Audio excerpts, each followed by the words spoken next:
नमस्कार, मैं हूं विनोद महला। आप देख रहे हैं दा मुद्दा। यदि आपके चेहरे पर धूल जमी हुई है, शीशा कितना भी अच्छा हो, शीशे को कितना ही साफ कर लिया जाए, लेकिन जैसे ही आप शीशे के सामने आएंगे तो शीशा आपके चेहरे की धूल को बता देगा। यह अलग बात है कि आप अपने चेहरे पर जो धूल लगी हुई है उसको साफ नहीं कर रहे, तो शीशे को दोष दे रहे हैं। कांग्रेस पार्टी की स्थिति कुछ ऐसी ही बन रही हुई है।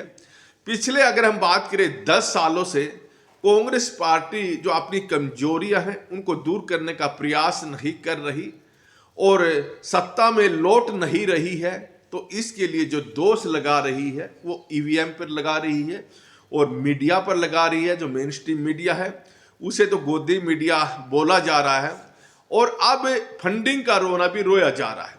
कांग्रेस पार्टी का कहना है कि पार्टी के पास पैसे नहीं है और चुनाव में पैसे की जरूरत होती है और इसलिए उन्होंने अपने कार्यकर्ताओं से या दूसरे लोगों से पैसे की मांग भी की है। खैर, दरअसल कांग्रेस पार्टी उसी राह पर चली हुई है जो पिछले दिनों से चली हुई है, लेकिन समय बदल चुका है और अब जो जनता है उन्हें भी विश्वास हो गया है कि अब कांग्रेस पार्टी के अलावा भी विकल्प है, मजबूत विकल्प है। कभी एक ऐसा समय होता था जनता ने कांग्रेस पार्टी की सत्ता केंद्र में बदली थी 1977 में, लेकिन क्या हुआ, वहां जो गठबंधन बना था वो लंबे समय तक सरकार नहीं चलाया सका और इसी तरह से 89 में भी हुआ। लेकिन अब भारतीय जनता पार्टी देश में एक बड़ी ताकत के रूप में उभरी है और प्रधानमंत्री नरेंद्र मोदी ने जिस तरह से दुनिया भर का नेतृत्व किया है उससे भारतीय जनता पार्टी और मजबूत हुई है और जो मोदी की गारंटी है उस पर जनता विश्वास भी कर रही है। लेकिन कांग्रेस पार्टी अपने में सुधार नहीं कर रही है और यहां तक कि संगठन बहुत कमजोर है। हरियाणा में तो 9.5 साल हो गए, अब तक संगठन बना ही नहीं है।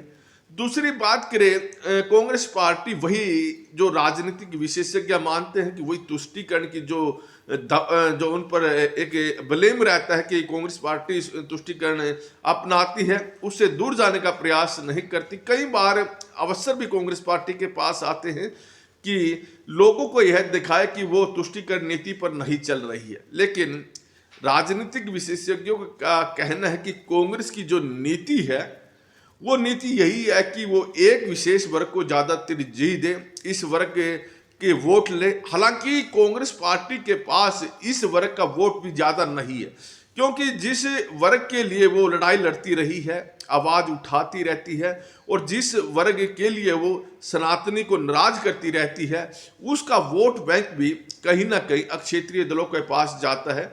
चाहे हम बात करें समाजवादी पार्टी के पास, चाहे तृणमूल कांग्रेस की बात करें, आरजेडी की बात करें, जेडीयू की बात करें या दक्षिण में जितने भी क्षेत्रीय दल हैं वहां पर इन लोगों की वोट ज्यादा जाती है।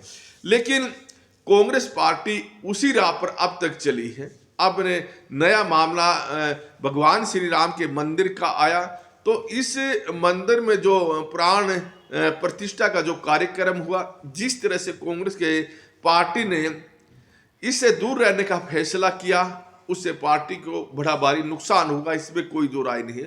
हालांकि कांग्रेस पार्टी ने यह जान चुकी थी कि पूरी देश की जनता राम मंदिर को लेकर उत्साहित है। घर घर में, गली गली में भगवान श्री राम के जो भजन कीर्तन हुए और भंडारे हुए, कांग्रेस पार्टी को इस बात का एहसास हुआ है। हालांकि लोकल स्तर पर कई राज्यों में कांग्रेस के नेता यह समझ चुके थे कि इससे ज्यादा नुकसान हो रहा है।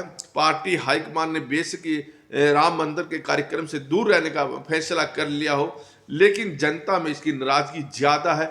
लिहाजा लोकल स्तर पर बहुत सारे नेताओं ने इन कार्यक्रमों में शिरकत भी की है, छोटे छोटे भंडारों में, मंदिरों में भी गए हैं। जो नेता एक दिन पहले भगवान श्री राम की जो मंदिर में जो मूर्ति की प्राण प्रतिष्ठा हुई है उसकी आलोचना कर रहे थे, और जब लोगों का जश्न देखा, लोगों का उत्साह देखा, तो ये लोग भी मजबूर हो गए हैं। खैर, कांग्रेस पार्टी को जो ये उस पर लेबल लगा हुआ है एक विशेष वर्ग का समर्थन देने का, जब तक इसे पीछे नहीं हटेगी, सबको साथ लेकर नहीं चलेगी, कांग्रेस को नुकसान होता ही रहेगा।